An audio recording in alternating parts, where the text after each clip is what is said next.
Y esto tiene que ver principalmente con el agua que ocupa cada una de las cosas que tenemos en nuestra vida diaria.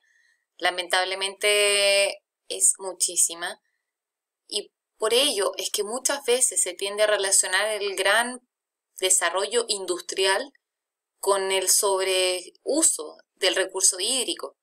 Es fácil ahora sí imaginarlo si visualizamos, por ejemplo, que el chocolate, una barra, un kilo de chocolate utiliza más de 17.000 litros de agua para poder eh, crearse, principalmente por el uso del agua en el riego, por ejemplo, de las plantas del cacao. En la carne, un kilo de carne requiere más de 15.000 litros, así como una simple polera de algodón, 2.700 litros. Lavar el auto, más de 500 litros. De esa manera, una ducha también de 10 minutos, más de 140 litros. Y así podemos seguir sumando, teniendo en cuenta todas las cosas que ocupamos y productos y servicios que requieren de agua en alguna parte de su cadena.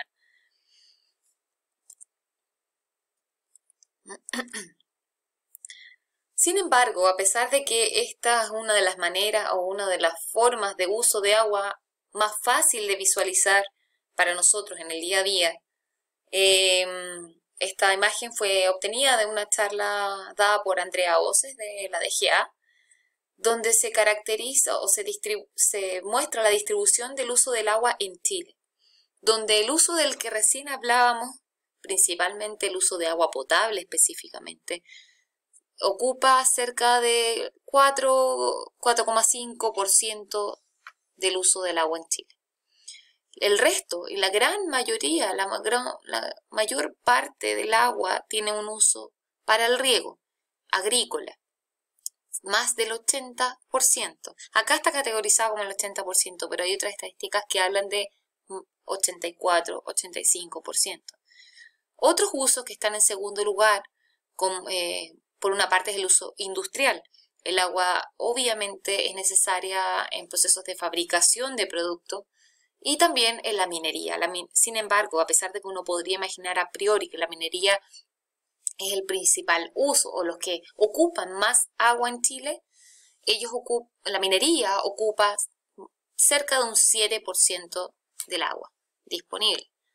Esto tiene que ver con que llama la atención, a pesar de que es un porcentaje bajo respecto a todo al uso del agua en Chile, tiene que ver con que solo un área de la industria, en este caso de la minería, ocupa casi lo mismo, poco menos, pero casi lo mismo que todo el resto del uso industrial total.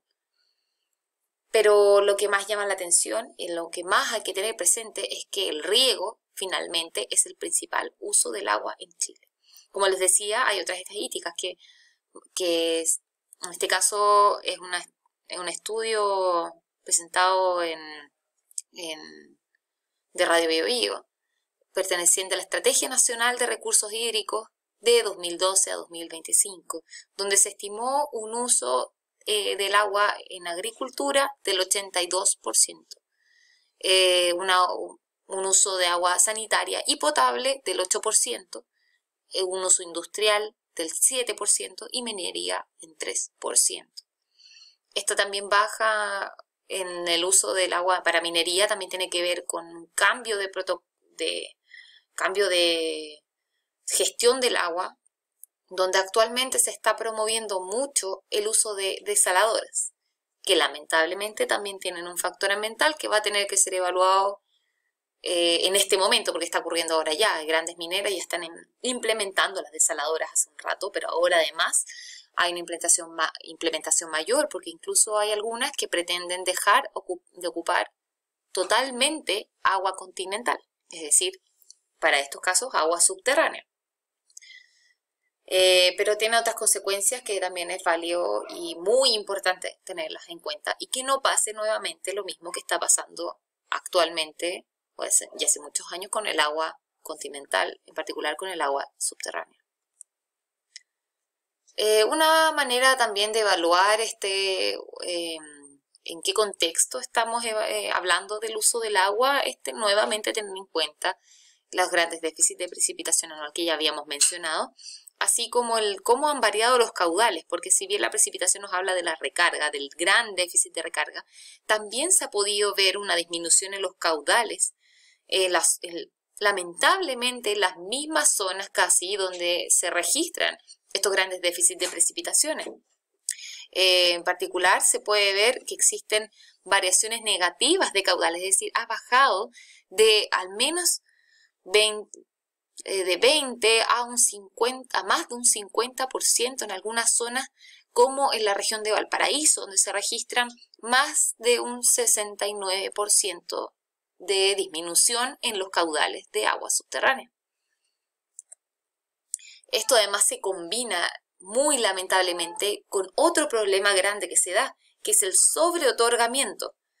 En este caso, esta imagen muestra zonas donde las zonas de color rojo, principalmente ubicadas en la zona norte y zona centro, donde existe un sobreotorgamiento, es decir, se juntan todos los derechos de agua que han sido otorgados para su uso y se ve que éstas superan en la disponibilidad de agua en estas mismas zonas. Es decir, se otorgan derechos de agua por más de lo que es lo que está disponible en la zona.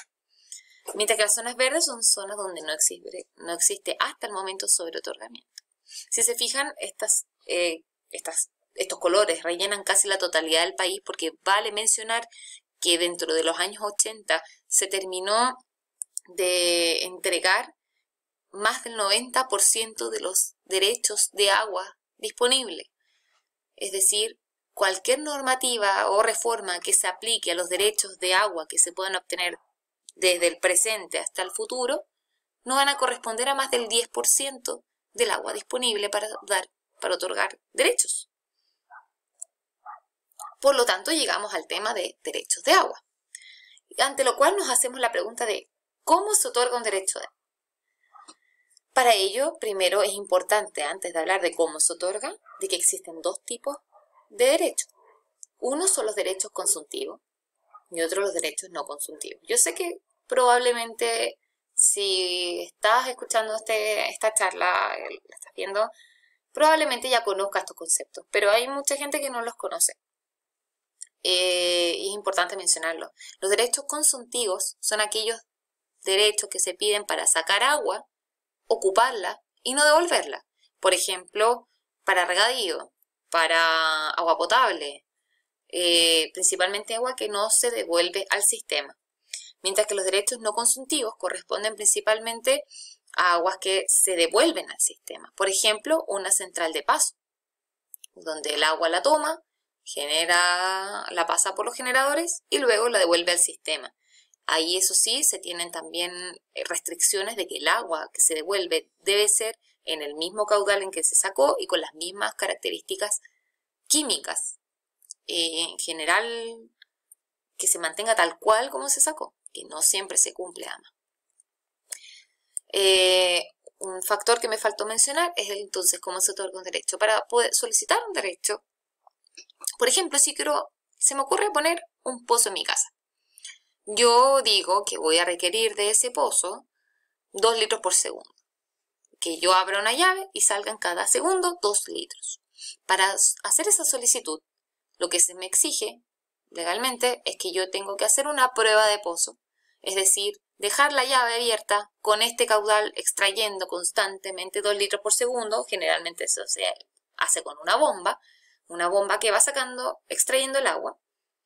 Y obviamente como abajo están las napas con el agua, a medida que uno va sacando agua hacia el exterior, el nivel de agua en el pozo va bajando. Y va bajando, y va bajando. Se supone que esto tiene que llegar a un nivel donde ya no baja más, a medida que yo saco constantemente los 2 litros por segundo, ni más ni menos. Si efectivamente llega a un nivel estable, que se mantiene en el tiempo, se supone que no hay problema, pero si por ejemplo ese nivel sigue bajando, quiere decir que nunca se se mantuvo, nunca se estabilizó el nivel del pozo, por lo tanto ese caudal no se puede permitir. Para acceder a ese derecho, bueno, no solo para gestionar los derechos, sino que para gestionar en general los recursos hídricos, existen más de 30 instituciones encargadas de velar por ello o de ver distintas aristas de los recursos hídricos. Esto hace que exista un gran problema cuando queremos tratar el tema de la crisis hídrica. ¿Con quién hablamos? ¿Con quienes otorgan los derechos? ¿Con quienes evalúan la interacción entre el agua y el medio ambiente? ¿Con quienes tienen que ver con el uso del agua a nivel doméstico, en el SERVIU? Existen demasiadas instituciones en este país para poder hablar sobre la gestión de los recursos hídricos. Lamentablemente, y esto tiene un nombre, que es el concepto de gobernanza fragmentada. Acá también es otro esquema donde se enumeran estas instituciones. Lamentablemente uno, a priori, cuando habla de aguas, de pozos, qué sé yo, se imagina la DGA, la Dirección General de Aguas, que pertenece al Ministerio de Obras Públicas. Sin embargo, como podemos ver más claramente en este esquema, tenemos incluso distintos ministerios involucrados en los recursos hídricos del país. Esto también perjudica a la hora de poder hablar y gestionar, como ya dije, los recursos hídricos en distintas zonas, sobre todo en las llamadas zonas de sacrificio. Esto también, aparte de dificultar la gestión, también perjudica la calidad de información. Por ejemplo, es natural que distintas instituciones de este grupo, de distintos ministerios, todas manejen información de los pozos, pero no necesariamente están conectadas entre sí. De hecho, por ejemplo, para un simple estudio de aguas subterráneas, para saber, por ejemplo, si hay una comuna que detecta en una zona algún tipo de contaminación, esa municipalidad va a querer hacer un estudio de aguas subterráneas. Para solicitar la calidad, la información sobre la química de esas aguas, o también llamada la calidad de agua, de los pozos aledaños, por ejemplo, un sector donde hay aprovechamiento para agua potable, las APR, agua potable rural, no es llegar y solicitar esa información. Finalmente, una de las instituciones a las que se tiene que recurrir para obtener la información de la química de las aguas pertenece al Ministerio de Salud. Entonces, uno va de un lado a otro, a la DGA para conseguir ciertos datos, al Ministerio de Salud y quizás a otros lados también. Entonces, se hace muy dificultoso cuando uno trata de tener información para poder al menos tener una visualización de lo que ocurre en un área local. Imagínense cómo esto se extrapola a nivel nacional. De ahí entonces que vamos al tema de la información disponible sobre el recurso hídrico acá en Chile. Este es otro problema muy grave. Chile es un territorio de, si bien, muchos contrastes climáticos e hidrogeológicos, es decir, zonas donde hay más recarga en el sur, zonas donde hay menos recarga, zonas donde hay mayor déficit de precipitaciones en cuanto al tiempo, y además variaciones en temperatura, variaciones en población. Y sin embargo, bueno, acá estos gráficos más que nada, o estas imágenes, representan simplemente esta gran diversidad, no solo de norte a sur, sino que también de este a oeste, representada por la variedad de relieves, de cómo varía de este a oeste, y también la pendiente de la superficie. Pero además, esa variedad se grafica en las grandes brechas hídricas presentadas en los distintos ríos de distintas áreas de Chile, donde tenemos zonas como el río Los Choros, que presenta una brecha hídrica de más del 800%, es decir, están sobreexigiéndole el recurso hídrico disponible, se está sacando mucho más de lo que debiera, y zonas como el río Biobío, río Mataquito, que tienen un casi nulo estrés hídrico, pero lamentablemente la mayoría pasa por